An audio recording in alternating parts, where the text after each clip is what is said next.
신명기 3장 25절에서 27절. 구하옵나니 나를 건너가게 하사 요단 저쪽에 있는 아름다운 땅, 아름다운 산지와 레바논을 보게 하옵소서 하되, 여호와께서 그만해도 족하니 이 일로 다시 내게 말하지 말라. 너는 이 요단을 건너지 못할 것임이니라. 34장 1절.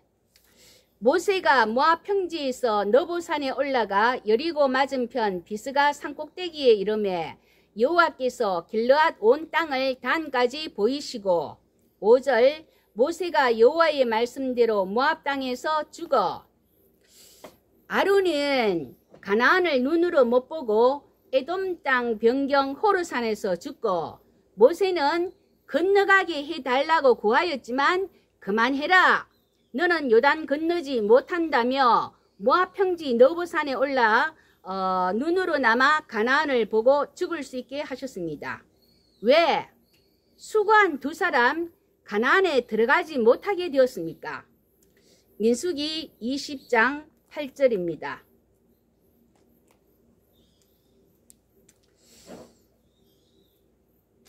너희는 반석에게 명령하여 물을 내라.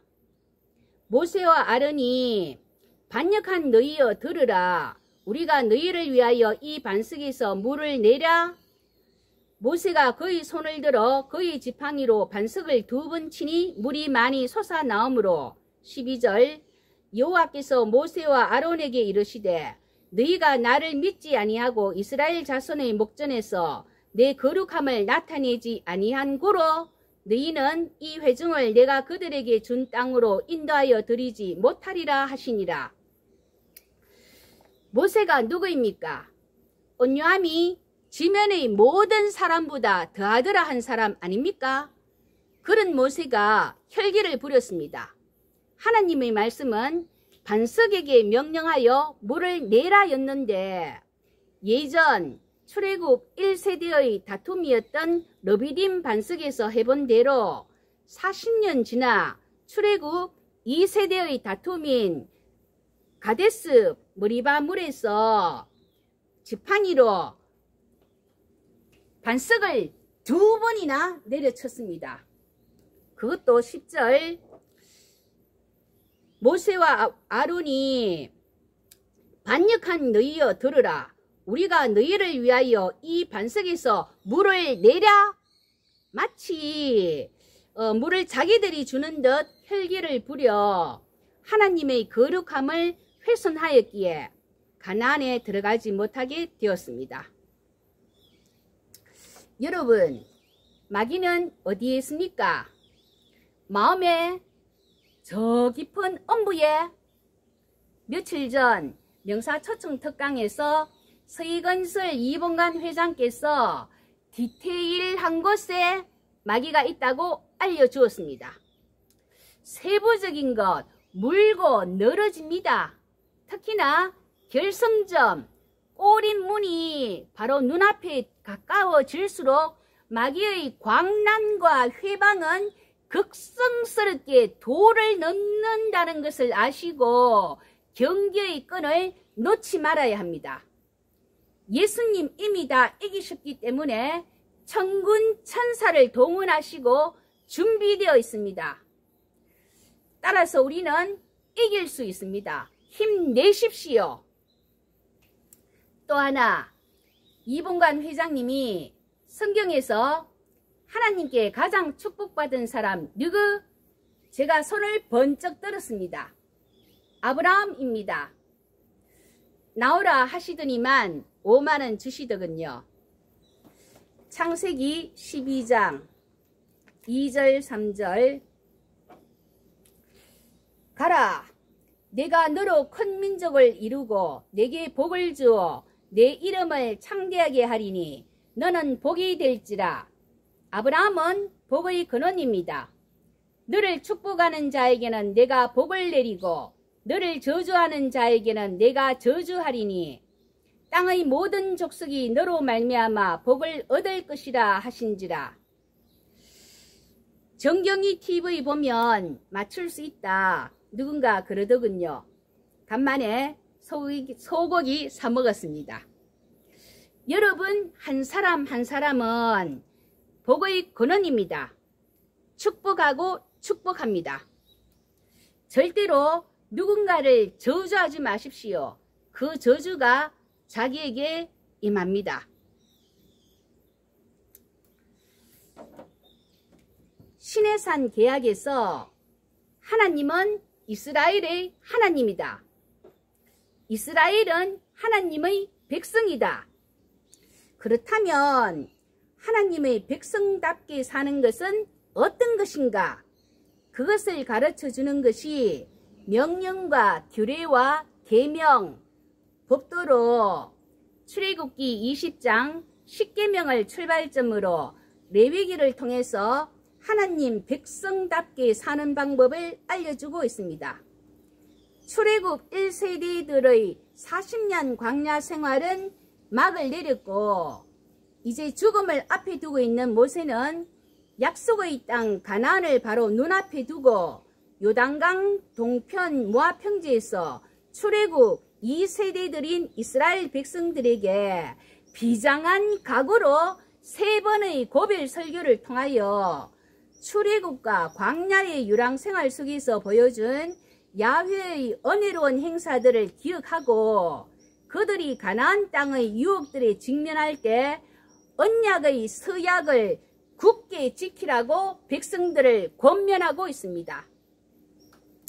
이것이 신명기입니다. 또한 신명기 역사서는 여호수아, 사사기, 사무엘 상하, 열왕기 상하 이렇게 6권의 책으로 가나안 정착에서 바벨론 포로기까지의 이스라엘 역사로 신명기에 나오는 역사관, 역사 철학이 그대로 반영되어 있기에 신명기 신학을 잘 알아야 합니다. 이것뿐입니까?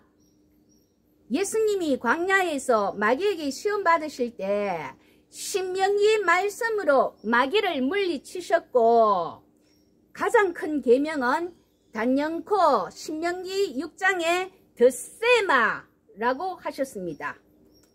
오태현 교수님의 신명기와 신명기 역사, 버나드 앤더슨의 구약성서 이해 책을 중심으로 하였습니다. 신명기 1장 1절 모세가 요단 맞은편에서 선포한 말씀입니다. 2절 호렙산에서 세일산을 지나 가데스 바네아까지 10하루길이었더라. 단지 11일 거리였다고. 거기서 족장의 길로 가면 하루길로 가나안에 도착할 수 있는데 3절 40째 해 11째 달 그 달 첫째 날에 출애굽 40년 11월 1일에 모세가 이스라엘 자손에게 말씀을 전한다고 언급하고 있습니다. 출애굽 1세대들 다 죽었습니다. 5절 모세가 모압 땅에서 율법을 설명하기 시작합니다. 여기까지가 모세의 첫 번째 설교 서문입니다. 신명기는 근본적으로 이스라엘의 서약, 신앙의 토대와 요구들에 대한 가르침을 설명하기 때문에 전체 이스라엘 평신도 공동체를 대상으로 하고 있습니다. 신명기의 구조는 다음과 같이 개관해 볼 수 있습니다.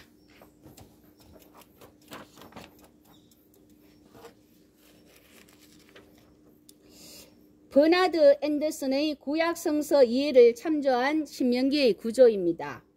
모세의 3번의 고별 설교인데 그 첫 번째 설교 역사적 선 1장에서 4장 43절까지 조금 전 서문 1장 1절에서 5절을 보았습니다.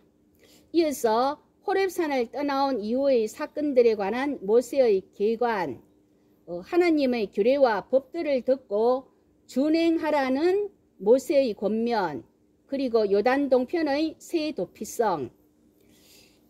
두 번째 설교는 언약 조약의 조항들, 서문이 나오고 5장에서 11장까지 언약의 기본 원리들, 12장에서 26장까지 율법의 해설, 27장은 세겜의 언약 의식으로 부록에 있고 28장이 결론입니다. 하나님의 말씀에 순종하면 복이, 불순종하면 저주와 고통이 따른다. 세 번째 설교는 역사적 재조명으로 29장 모압 땅에서 세우신 언약, 우리를 자기 백성 삼으시고 친히 우리 하나님 되심을 오늘 우리 하나님 앞에서 우리와 함께 있는 자와 함께 여기 있지 아니한 자까지입니다. 30장은 사망의 엄침한 꼴짝이 저주와 같이 이렇게 벗어난 길에서 하나님께로 돌아와 하나님 말씀을 청정하면 돌이키시고 회복시켜 주십니다. 부록으로 모세의 마지막 권고, 모세의 노래, 모세의 축복입니다.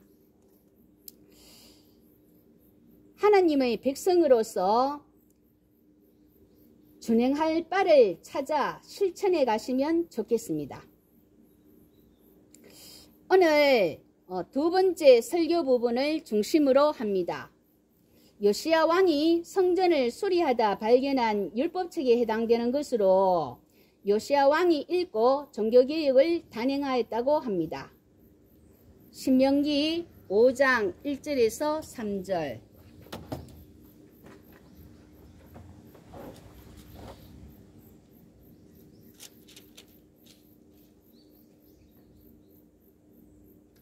이스라엘아 들으라. 세마 이스라엘, 히어 이스라엘. 무엇을? 규례와 법도를 어떻게 듣고 배우며 지켜 행하라. 우리 하나님 여호와께서 호렙산에서 우리와 언약을 세우셨나니 이 언약은 여호와께서 우리 조상들과 세우신 것이 아니요 오늘 여기 살아있는 우리 곧 우리와 세우신 것이라. 신명기는 현재의 소란으로부터 벗어나 과거의 황금 시대로 물러나자고 주장하는 것이 아니라 오히려 현재 위기의 도전과 하나님의 목적에서 이스라엘의 책임과 운명을 활기차게 다루고 있습니다. 모세는 바로 오늘 말하고 있습니다. 나와 여러분에게 6장 4절 5절. 이스라엘아 들으라. 세마 이스라엘. 우리 하나님 여호와는 오직 유일한 여호와이시니 너는 마음을 다하고 뜻을 다하고 힘을 다하여 내 하나님 여호와를 사랑하라. 이름하여 더 세마 문장입니다.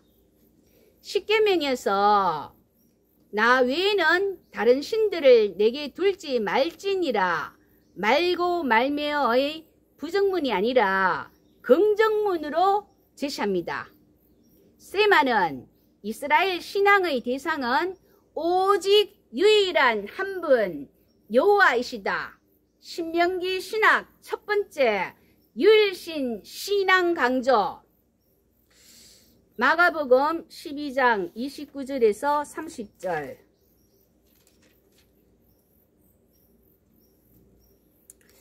예수께서 이르시되 내 마음을 다하고 목숨을 다하고 뜻을 다하여 주 너의 하나님을 사랑하라 하셨으니 이것이 크고 첫째 되는 계명이요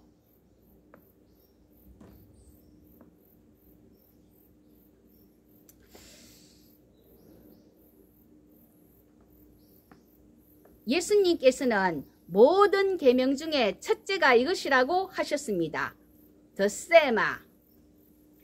신명기 역사서는 유일신 신앙과 관련하여 철저한 유일신 신앙과 철저한 우상 숭배 이것을 금지한다 하는 것을 명하여 이를 잘 지킨 요시야 히스기야 왕의 경우와 아합 므낫세처럼 잘못시킨 왕을 극단적으로 상반되게 평가하고 있습니다.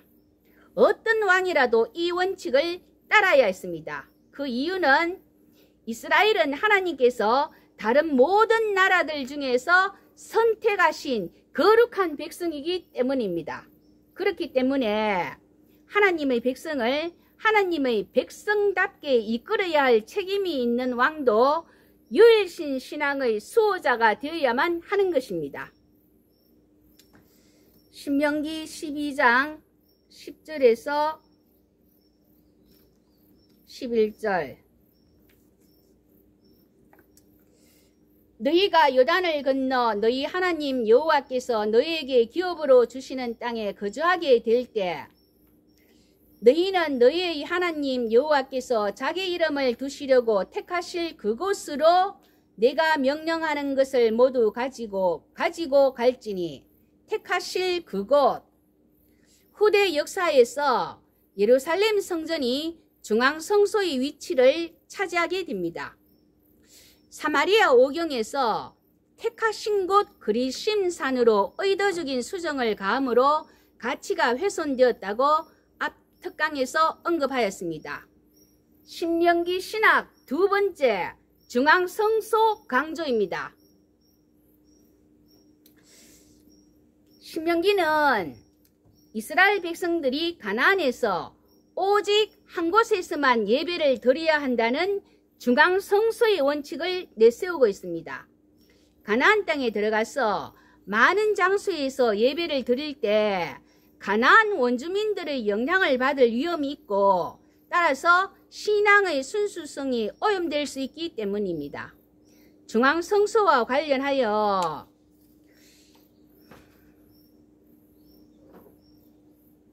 신명기 역사는 신앙의 순수성을 유지하기 위해서 예루살렘 이외의 성소 예배를 인정하지 않습니다. 그렇기에 북이스라엘의 첫 번째 왕인 여로보암이 베델과 단에 세웠던 성소에서 예배드린 북이스라엘의 모든 왕들에 대해서 느바스의 아들 여로보암의 죄를 떠나지 아니하였다. 이 기절 성서에서 많이 보셨지요? 남유다 역시 가나안 사람들이 바알신에게 제사할 때 사용한 산당을 허물지 않고 사용한 왕들에 대해서도 부정적인 평가를 하고 있습니다. 신명기 신학 셋째, 가나안에 대한 부정적 평가입니다. 신명기 7장 2절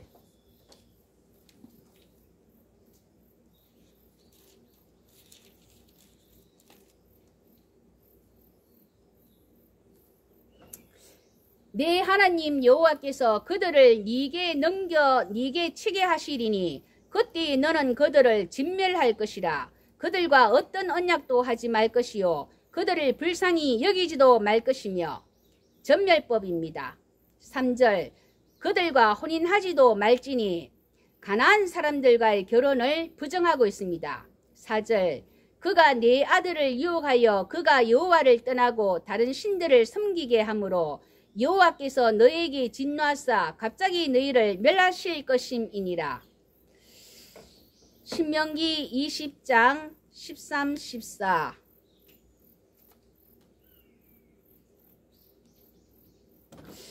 가나안 밖에서 하는 전쟁일 때 13절 남자를 다 쳐 죽이고 14절 여자들과 아이는 살리라인데 16절 가나안 안에서는 호흡 있는 자를 하나도 살리지 말지니 다 전멸하라고 말했습니다. 왜냐? 그 이유는 18절 모든 가증한 일을 본받게 하여 너희가 너희의 하나님 여호와께 범죄하게 할까 함이니라.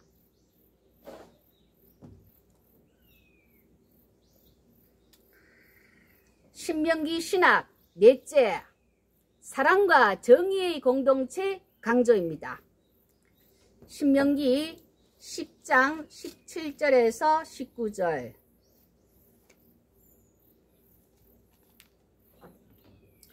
너희의 하나님 여호와는 신 가운데 신이시며 주 가운데 주시요 크고 능하시며 두려우신 하나님이시라. 사람을 외모로 보지 아니하시며 뇌물을 받지 아니하시고 고아와 과부를 위하여 정의를 행하시며 나그네를 사랑하여 그에게 떡과 옷을 주시나니 너희는 나그네를 사랑하라. 전에 너희도 애굽 땅에서 나그네 되었음이니라. 공의로우신 하나님은 고아, 과부, 거류하는 나그네 등 법적으로 약하고 무력한 사람들의 보호자입니다. 하나님께는 편파성이란 없습니다.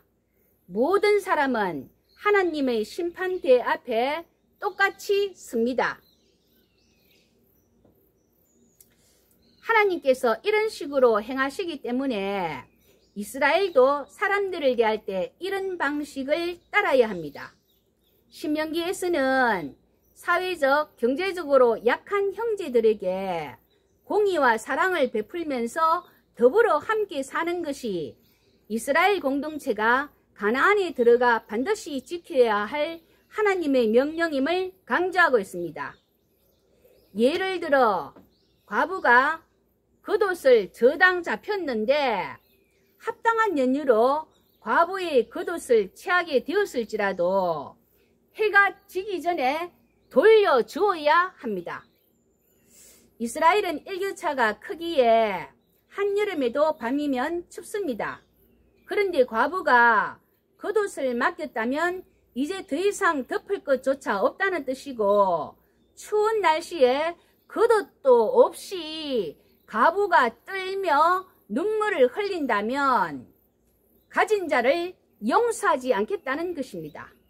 훗날 모압에서 시험이 나오미를 따라온 루스의 경우 보아스의 밭에서 이삭을 줍는 이야기는 바로 신명기 24장 19절 추수법에 나그네와 고아와 과부를 위하여 남겨두라는 이런 전통에서 유래한 것입니다.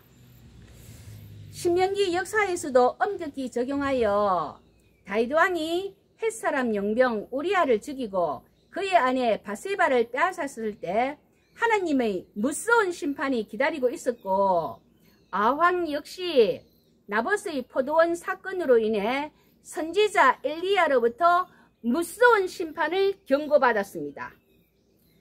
왕들을 평가할 때 사랑과 정의의 공동체에 대한 강조를 예외 없이 적용하고 있음을 알 수 있습니다. 신명기의 결론입니다. 말씀을 지켜 순종하면 생명과 복을 받고 불순종하면 죽음과 징벌이 있다는 것입니다. 이 선택과 결단은 여러분 스스로 선택해야 합니다. 끊임없이 범죄, 징벌, 회개, 구원의 순환을 하고 있지만 구원받은 우리가 다시 죄로 돌아서지 않기를 각자 말씀을 굳게 붙드시기를 바랍니다. 레위기 19장 18절. 원수를 갚지 말며 동포를 원망하지 말며 내 이웃 사랑하기를 내 자신과 같이 사랑하라. 나는 여호와이니라. 예수님께서 말씀하셨습니다. 내 이웃을 내 자신과 같이 사랑하라. 이보다 더 큰 계명이 없느니라. 첫째 덧세마, 둘째 이웃사랑, 이 두 계명이 온 율법과 선지자의 강령이라고 예수님께서 강조하셨습니다. 마음을 다하고 성품을 다하고 힘을 다하여 하나님을 사랑하는 것과 이웃을 자기 자신과 같이 사랑하는 여러분 되시기를 예수님의 이름으로 기도합니다. 아멘.